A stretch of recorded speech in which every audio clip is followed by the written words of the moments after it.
माझ्या क्लिनिकचं नाव चैतन्य क्लिनिक आहे. त्या लोगोचं प्रतीक उगवता सूर्य आणि बाहेर पडणारे पक्षी आहे. चैतन्य म्हणजे माझ्याकडून घेऊन जाणारं चैतन्य. तुम्ही त्याचा दैनंदिन ह्याच्यामध्ये वापर करा.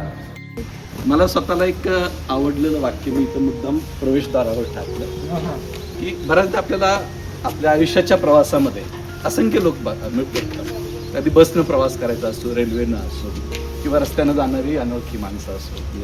काही वेळेला आपल्या बोलण्याचा प्रसंग येतो. पण ह्या वाक्याचं जर तुम्ही थोडंसं विश्लेषण केलं तर लक्षात येईल की कोणालाही न दुखवता जगणं ह्याच्या इतकं सुंदर कर्म दुसरं कोणतंही नाही. ही भावना जरी आपल्या मनामध्ये आली की मी आज कोणालाही दुखवलं नाही, तर ही भावना, सद्भावना सुद्धा तुमच्या मनाला आनंद देऊन जाते. काळ असा आलेला आहे की माणसाला आनंदी राहायला शिकवावं लागणार. म्हणजे भविष्याच्या काळाची तो वर्तमान गमावतो. त्यामुळे तो वर्तमान काळातही जगत नाही आणि भविष्यातही जगत नाही. त्याचं म्हणजे तुमचा राज तुम्हीच स्वतःहून करत आहात. म्हणजे त्रिकालामध्ये सत्य आहे की सगळे शत्रू आपले आतच असतात. फार मस्त विचार आहेत, सगळेच विचार फार मस्त. म्हणजे वाक्य कुठलं आहे? तर्कशुद्ध विचार करणे हे माणूस असण्याचं पहिलं लक्षण. आत्ताच्या समाजामध्ये काय होतंय की समजा एखादी व्यक्ती बोलली की समोरचा तो घेतो आणि तो दुसऱ्याला पास करतो. तो हे विचार करत नाही की त्या म्हणजे विचारामध्ये, बोलण्यामध्ये तथ्य किती आहे. किती मस्त आहे. शंका उपस्थित न करता चमत्काराला सत्य म्हणून शरण झाली ही मानसिक गुलामगिरीची सुरुवात असते. अंधश्रद्धा कुठून येते? आपण त्या गोष्टीला शंका उपस्थित करत नाही. हे का, हे कसं, आणि तिथूनच आपण मानसिकरित्या त्या व्यक्तीचा गुलाम होतो ना. व्यक्तीचं नसेल पण त्या विचाराचा तरी गुलाम होतो ना. आणि अंधश्रद्धेचा बळी पडतो. मस्त. आत्मविश्वास हा सुद्धा ईश्वराचं प्रतीक असू शकतो. त्यासाठी कुठल्या दगडाला, कुठल्या देवाला नमस्कार करायची गरज नाही. तुमच्यातला आत्मविश्वास तुम्ही जागृत करा. तुमची विचारसरणी चांगली असू द्या. तुमच्या विचारसरणीमध्ये सकारात्मकता येऊ द्या आणि ती दुसऱ्याला द्या. हाच तर ईश्वर आहे. राजश्री शाहू महाराजांचं घेण्याचा एकच हेतू आहे की अतिशय द्रष्ट व्यक्तिमत्व. काळाच्या पुढं त्यांनी विचार केला त्या काळामध्ये आणि त्यांनी जे मिळवलं ते स्वतःच्या क्षमतेने मिळवलं. महात्मांचं जर काम बघितलं तर म्हणजे ते तर पाठीमागच्या शतकातलं आहे. आणि मला हे कळलं नाही की असा एखादा व्यक्ती जन्माला येते की ज्याच्याकडे 100 वर्ष पुढची दृष्टी असते. म्हणजे हे ईश्वराची कृपाच म्हणाली. आणि एकाकडे नाही तर दाम्पत्याकडे. मला असं वाटतं की केमिस्ट्री म्हणजे लाईफ लॉंग केमिस्ट्री. आणि फक्त नुसतं शिक्षणाविषयी नाही, त्यांचं असंख्य काम आहे पण आपल्यापर्यंत ते पोहोचलं नाही. पण आपण फक्त शिक्षणाशी निगडीत ठेवतो. पण तसं बघायला गेलं तर खूप असामान्य व्यक्तिमत्व या दोन्ही व्यक्तिमत्वाकडे पाहिजे. विचार हे असे ऊर्जा देणारे विचार.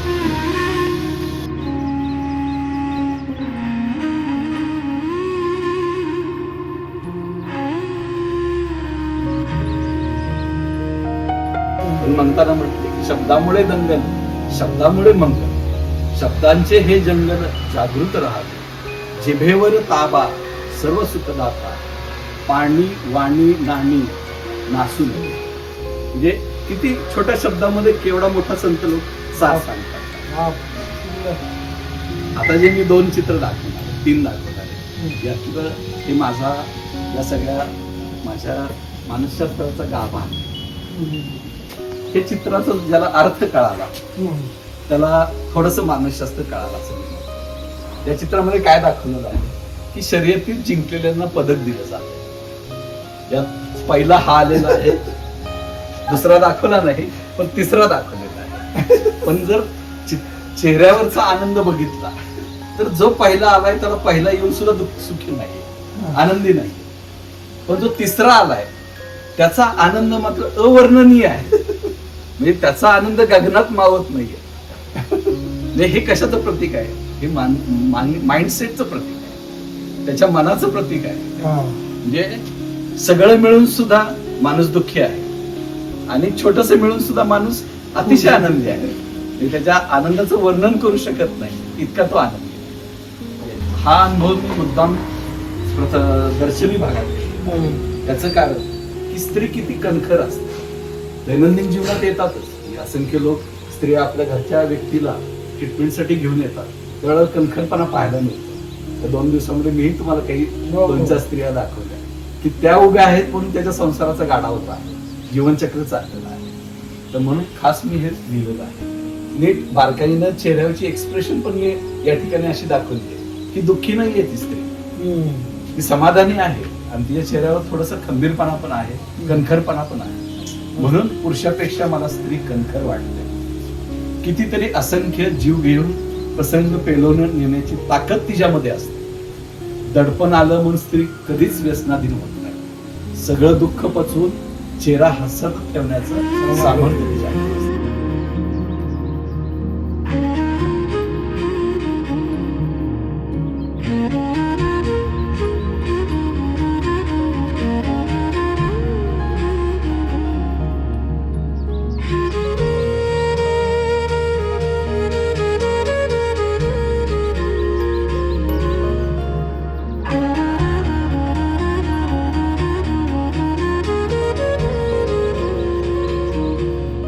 चांगले कर्म विचार जर तुमच्या मनात असतील तर मंदिरात नाही गेले तरी चालतं.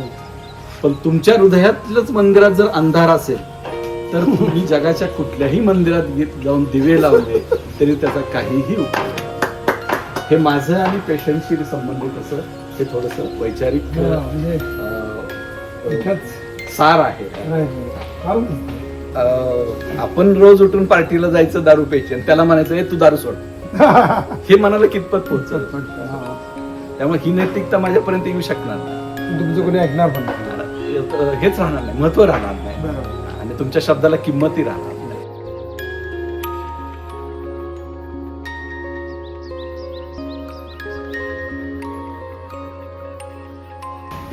माझ्या क्लिनिकचं नाव चैतन्य क्लिनिक आहे. त्या लोगोचं प्रतीक उगवता सूर्य आणि बाहेर पडणारे पक्षी आहे. चैतन्य म्हणजे माझ्याकडून घेऊन जाणारं चैतन्य. तुम्ही त्याचा दैनंदिन ह्याच्यामध्ये वापर करा आणि स्वतःचं जीवन चैतन्यमय करा, म्हणून मी हे नाव चैतन्य. त्याच्या बाबतीतही नाहीये, पण विठ्ठल हा गरिबांचा देव आहे. खऱ्या अर्थानं गरिबांचा तो कैवारी आहे. म्हणून आम्ही फक्त विठ्ठलालाच मानतो आणि विठ्ठलाकडे सेवाभाव वृत्ती असल्यामुळं आज दुसरं उदाहरण द्यायचं म्हटलं तर 10 ते 12 लाख वारकरी जातात आणि फक्त कळसाचं दर्शन घेऊन येतात. काही सेकंद सुद्धा विठ्ठलाचं दर्शन मिळत नाही, तरी पण वर्षाची ऊर्जा घेऊन येतात. हे निश्चितच विठ्ठलाकडे काही आहे. म्हणजे ते परत विठ्ठल त्यांच्या हृदयातच असतो. त्यामुळे जरी नुसतं कळस बघलं तर त्यांना समाधान.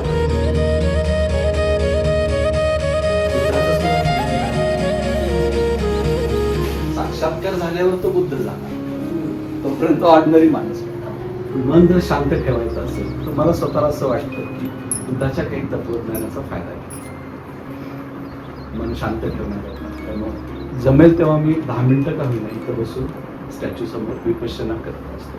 विपश्यनेतला मी फक्त आनापान घेतो आणि मन एकाग्र करण्याचा प्रयत्न करतो. बुद्धानं काय सांगितलं की कुठल्याही भावनेंचे, घटनेंचे, प्रसंगाचे तरंग मनावर उमटू देऊ नका, पण येणार. पण हे तरंग उमटवण्या अगोदर तुमच्यातला साक्षीभाव जर तुम्ही जागृत ठेवला, म्हणजे इंग्लिशमध्ये जर आपण असं म्हटलं की ऍक्सेप्ट केली, तर त्यातनं उमटणाऱ्या प्रतिक्रिया ह्या अतिशय कमी होत जातात. त्यामुळे त्याचा त्रास होतो. आणि ह्या गोष्टीचा ज्यावेळेला परिपूर्ण साक्षात्कार झाला त्यावेळेला तेवढा बुद्ध म्हटलं.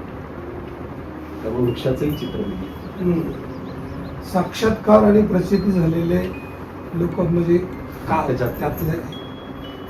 आणि हे होतं, म्हणजे हे काल्पनिक पात्र नाही, हा. भूतलावरचं जिवंत पात्र. जे कल्पना करू शकत नाही एवढा साक्षात्कार. वडिलांच्या स्मृतीसाठी मी अच्छा. जाईपर्यंत, वडिलांचं निधन होईपर्यंत टेबलवर हे होतं ज्ञानेश्वरी वडिलांच्या. हा, वडिलांचं. अरे वा. आणि हे वाक्य तर सगळ्यांना माहितीच आहे, मीपणाची निवृत्ती व्हावी म्हणून पहिला निवृत्ती झाल्याशिवाय ज्ञान येत नाही, दुसरा ज्ञान देतो. ज्ञान प्राप्त झाले की जीवन सोपा होतो, म्हणून तिसरा सोपान. आणि ज्ञान सोप्या मार्गाने गेलं की आत्मा मुक्त होतो, म्हणून मुक्ता.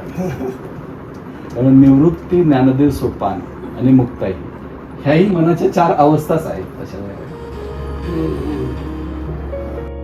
असं म्हणू शकतो की माझ्याकडे आलेला माणूस संपलेला आहे, त्याला माझ्याकडनं काय अभिप्रेत आहे, त्याला माझ्याकडनं ऊर्जा अभिप्रेत आहे, त्याला माझ्याकडनं उभारी पाहिजे, आत्मविश्वास पाहिजे.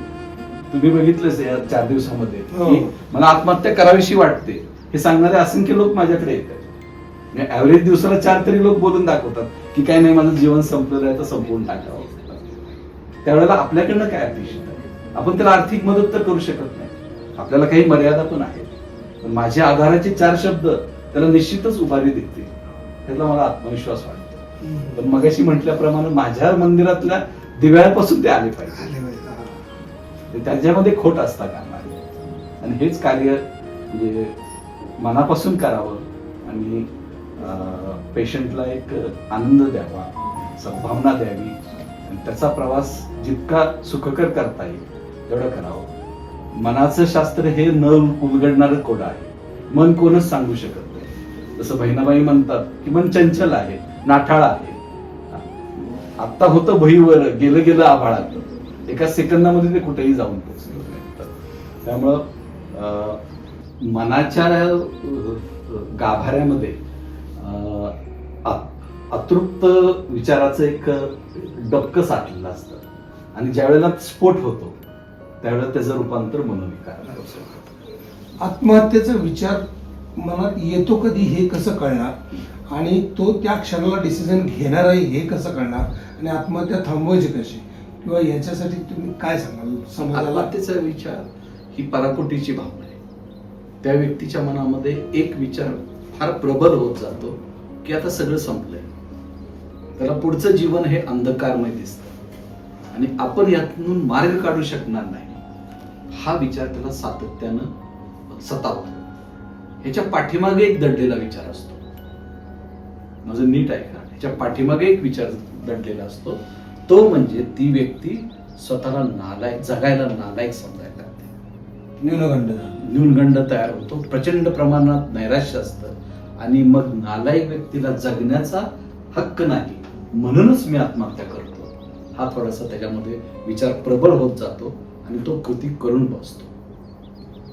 ज्या वेळेला ते पराकोटीच्या नैराश्यातनं आत्महत्या करतात त्यावेळेला हे 2 विचार मात्र आलेले असतात की माझं सगळं संपलेलं आहे, मी कुठलाही मार्ग काढू शकत नाही आणि समाजाच्या दृष्टिकोनातनं, कुटुंबाच्या दृष्टिकोनातनं मी नालायक आहे, मला जगण्याचा कोणताच अधिकार नाही, म्हणून मी आत्महत्या करून टाकू, जीवन संपवून टाकावं. आपल्या पश्चात काय होणार याचा कदाचित 1 सेकंदाकरताही त्यांना विचार समोर येत नाही. म्हणजे आपल्याला न्यूनगंड आलेला आहे, आपण जगण्याला लायक नाही, आपल्या हातून काय होणार नाही, आपल्या आयुष्यात सगळा अंधकार आहे, अशा वेळेला येतो तेव्हा तो मनोविकार आहे. ताबडतोब असं वाटलं पाहिजे की आपण डॉक्टरांचा सल्ला घेतला पाहिजे आणि डॉक्टरनं जाऊन भेटलं पाहिजे. सगळं जगात चांगलं होतं, सगळं जगात चांगलं होऊ शकतं, फक्त आपल्या मनावरती ताबा येण्यासाठी तो क्षण अवॉइड करायचा असतो. त्यासाठी डॉक्टरला भेटलं पाहिजे, आत्महत्या कोणी करायला नाही पाहिजे. हे बायकांच्या अंगात येतं किंवा देव अंगात येतो, तर हे स्वसंमोहन आहे, रोगाचा मनोविकाराचा काय भाग काय आहे? हा मनोविकारच म्हणता येईल. अंगात येणं म्हणजे खरोखर देव अंगात येतो का? अजिबात नाही. मग देव अंगात त्यांच्याच काय येतो, आपल्या काय येत नाही, चांगल्या माणसाच्या अंगात काय येत नाही.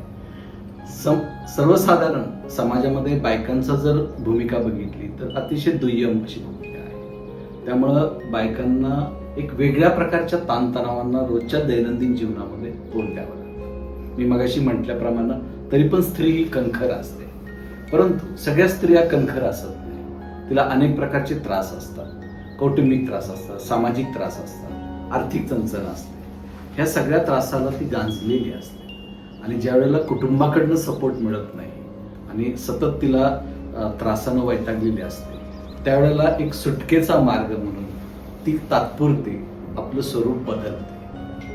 देव ही संकल्पना आपल्या समाजामध्ये अशा पद्धतीची आहे की देवावर माणसं प्रेम पण करतात, त्यापेक्षा देवाला जास्त घाबरतात. एखादी कुठली गोष्ट देवानं सांगितली असं म्हटलं की आपण त्या पद्धतीने ती करायला जातो आणि म्हणूनच तो देव त्या स्त्रीच्या अंगामध्ये येतो.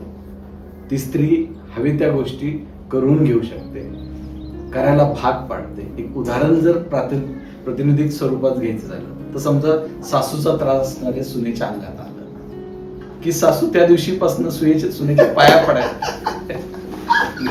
ही फार मोठी तिची अचिव्हमेंट असते. आणि सायकोलॉजिकल रोग कुठले कुठले आहेत समजा? सर्वात कॉमन जे आहे ते शिझोफ्रेनिया म्हणतो, जो की आमच्या मुख्य मनोविकाराची सुरुवात झाली ती शिझोफ्रेनिया. म्हणजे शिझोफ्रेनियाला मराठीत अतिशय अवघड शब्द आहे, छिन्न विमनस्कता. छिन्न विमनस्कता. छिन्न विमनस्कता. छिन्न विमनस्कता. त्याला शिझोफ्रेनिया म्हणतात. अच्छा.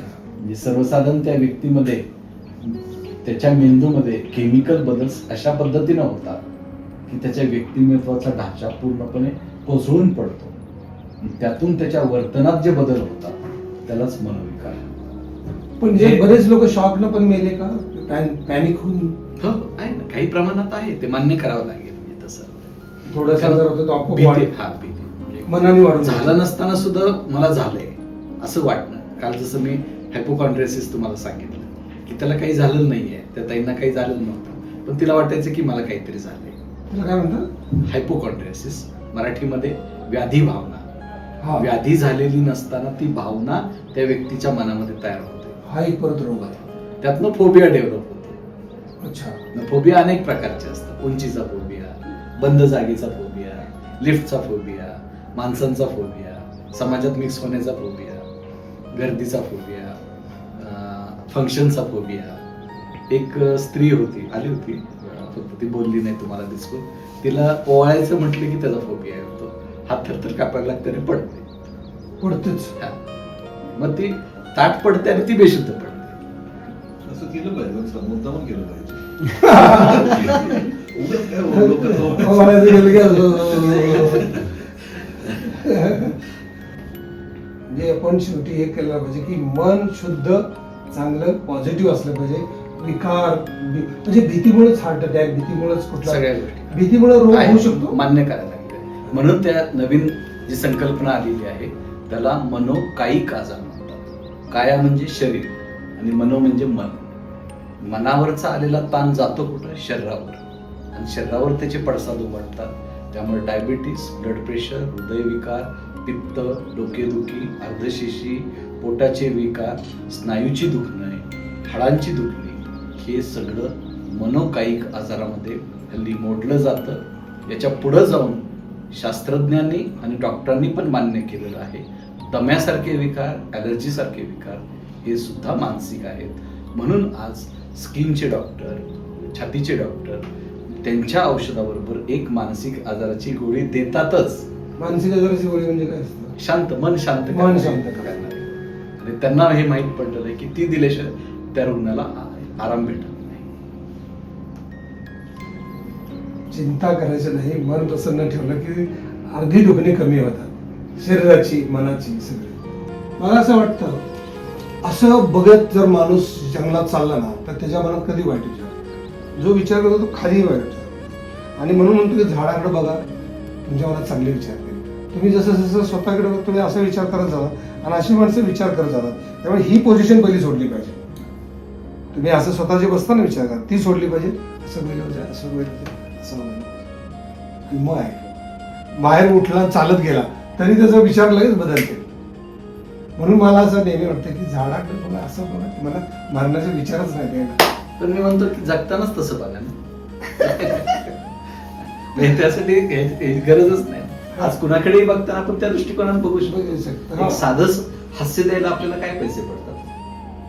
त्यासाठी ओळख असायला पाहिजे असं काही नाही. समाजाचं आपण काहीतरी देणं लागतो आणि हे देणं म्हणजे उत्तरदायित्व आहे. आपल्या मृत्यूपूर्वी हे देऊन जायचं, त्या संकल्पनेतून मी हे केलं. माझ्या म्हणजे पत्नीला ते जमलं नाही, अचानक एक्झिट झाली. मग हे माझ्याकडनं होऊ नये म्हणून मी ताबडतोब सुरू केलं. ते पेशंटला पूर्णपणे ही सेवा मी मोफत देतो. दर गुरुवारी स्वतः मी घेतो आणि छोटे छोटे आम्ही आता हळूहळू वाढवत जाणार आहे. बॅचेस पुढच्या वर्षीपासून थोडंसं सुरुवात करणार आहे. म्हणजे ज्याच्यामुळं पेशंटला एवढं समजलं पाहिजे की प्रतिकूल परिस्थितीमध्ये एक 5 मिनिटामध्ये मन शांत करता आलं पाहिजे. एवढं जरी हेतू साध्य झाला तरी मला असं वाटतं की भरपूर काही ही वातावरण निर्मिती मुद्दा मी तशी केलेली आहे की दिवसा सुद्धा थोडंसं हे व्हावं. आणि ह्याच्या पुढे जाऊन तुम्ही मगाशी म्हटलं की ही चक्र आहे. चक्राच्या, हा.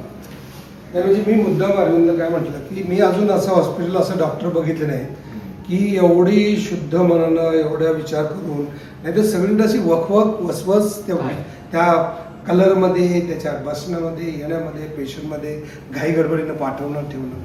तर मला हे फार तुमचं फार कौतुक फार चांगली पण भावना वाटली. माझी एक भावना आहे की कोणी कौतुक करावं म्हणून मी यातली एकही गोष्ट केलेली नाही.